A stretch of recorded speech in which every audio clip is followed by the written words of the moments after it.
My name is Deanna. 3 syllables, 6 letters. It rhymes with Vienna or Sienna.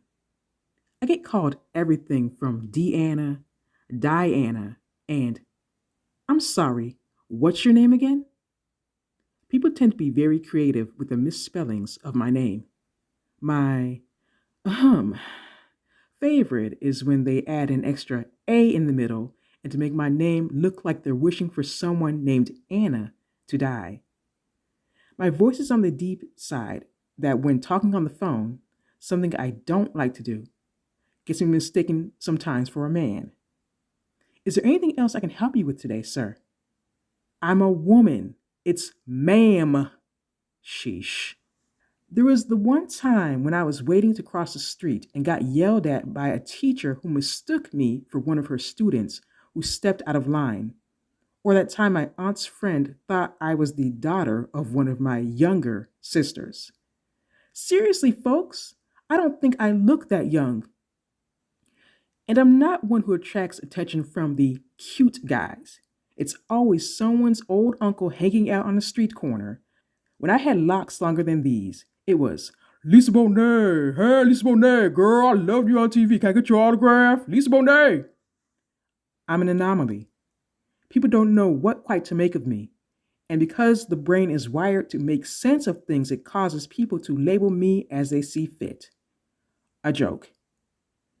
I grew up with 3 parents, a mother, a father, and a TV. Much of how I navigate this strange concept called life is based on what I watched on TV. TV was also one of the many escapes from a chaotic home life and the bullying I faced at school. I was picked on for being nerdy, being considered ugly for my acne and bad fashion sense, and for being too white for the black kids. Heck, even the white kids thought I acted too white for them. When things got too tough, I escaped to my imagination. I imagined myself being cool, when in reality I came off as a fool. It didn't help that I was klutzy and not confident. To this day, I can't go through a single day without bumping into something or tripping over my own 2 feet. I went to a school that ran from grades 5 through 12. In 7th grade, I was trying to balance my lunch tray on a tall stack of books. I tripped and stumbled and watched my lunch fall on top of a high schooler. She was pissed. I apologized profusely, but the damage had been done. While I'm unsure if the person I spilled my lunch on is still thinking about this incident, it's gone into my mental Rolodex of Deanna's Greatest Hits, Volume 9, pulling out many random repressed memories with no given notice. I continued to be teased and laughed at for my looks and many social faux pas. In 10th grade, I wore a yellow, short sleeved mohair sweater, and a senior said to her friends, "She looks like Big Bird. She does," not caring that I could see them and hear them. Remember, I was a joke to everyone. I'd run home crying each day about whatever teasing I faced. They called me Big Bird. And instead of empathizing with me, I'd hear about how maybe if I fixed my hair, skin, and clothes, then they'd stop making fun of me. The message I heard was to conform, to fit in. In the sitcoms, the kids would yell at their parents for humiliating them in front of the cool girls they were trying to impress. "You embarrassed me in front of Tiffany A, Tiffany B, and Tiffany C, and I never want to speak to you again." And they'd run up the stairs. Close up to the parents looking concerned and the sappy music playing. Cut to commercial. Let me tell you, that doesn't fly in a black household. Like I've ever gotten away with yelling at my parents and running off. I didn't make it past the first step. Only fictional white kids on TV got away with that. It was a reminder that TV was not reality. I continued into my college years, still trying to impress the cool crowd, getting laughed at for my poor attempts at fitting in, but thinking, at least they're paying attention to me. In time, and after many false steps along the way, I became less naive and less desperate for the attention of people who don't really matter in the grand scheme of things. I embraced my square peg ways and stopped trying to fit into a round hole. While my fashion sense improved greatly, whew, I'm still a nerd at heart.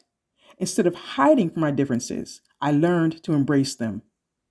Years ago, I used my deep voice to scare off some drunken, privileged kids who were being noisy outside my apartment window one night. I used what Marty Langland refers to as the voice of God and bellowed for them to take your rusty butts home. Scary voices yelling at us. And they left. While I'm aware that life is not a TV show, pretending to be on a sitcom helps me to get through awkward times. When I'm dealing with something annoying, like a hotshot telling a corny joke, I roll my eyes and look at an imaginary camera, similar to the characters on Abbott Elementary. At my current job, I was pushing the mail cart and I accidentally hit a wall while making a turn. Instead of feeling embarrassed, I said, "Whoops, don't want to do that," and laughed it off. I learned that if I laughed at myself first, then others would laugh with me instead of at me. Sometimes the technology breaks down. One day, the scanner at work was making funny noises, and it jammed. I was frustrated. I said, "Stop groaning like you're in pain. You're a machine, not a human being," all while talking to said machine like it was a human being. I've embraced all my social awkwardness. I talk to animals and inanimate objects. When I'm in the mood, I sing loudly and off key, gesturing along to it, not caring who's watching or who's judging. I don't follow what's hip.